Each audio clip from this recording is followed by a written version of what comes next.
Patrocínio.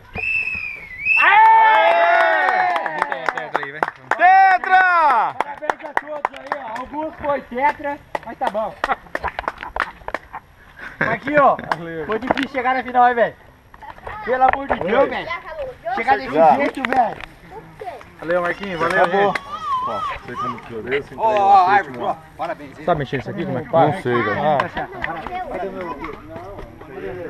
Parabéns a todos, principalmente ao juiz e ao bandeira. Parabéns a todos.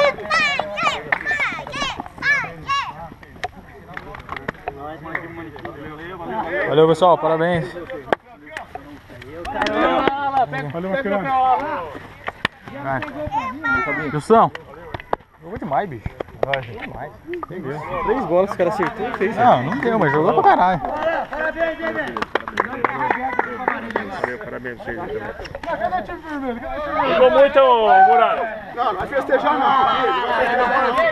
Acabou. Ele entra, essa aqui é você.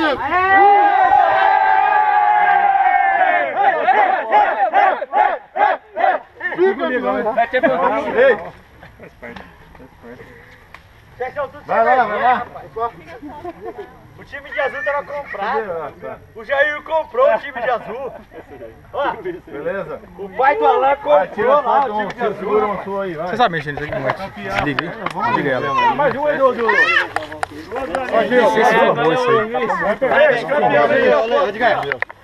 Duas galinhas e um peru pro Natal. Vamos tirar uma foto lá também, velho. Não relou, mano. Juro por Deus. Já viu o cara rezar pro outro, mas isso aqui não... Leandro. Espera aqui, né?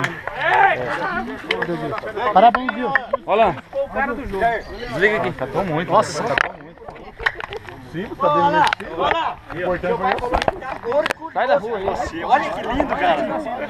Falou que é a primeira vez que viu você jogando bola. Você torce pro São Paulo, velho? Não, seu pai falou. Ele colocou a camisa do Parmeira esse dia. Ele viu o jornal e postou no grupo. Eu menti no jornal lá, no grupo lá. Também. Vou lá, mas não é que eu vou falar não, cara. Vai falar que seu pai é mais...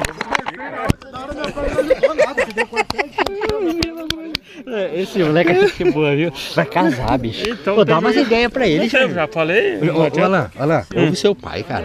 Se você não ouvir seu pai, você vai ouvir quem, cara? Ó, lembra que você vai ter que ir no mercado, ó. Agora não dá mais. Lembra que você tem que ir no mercado, que você tem que ir na farmácia.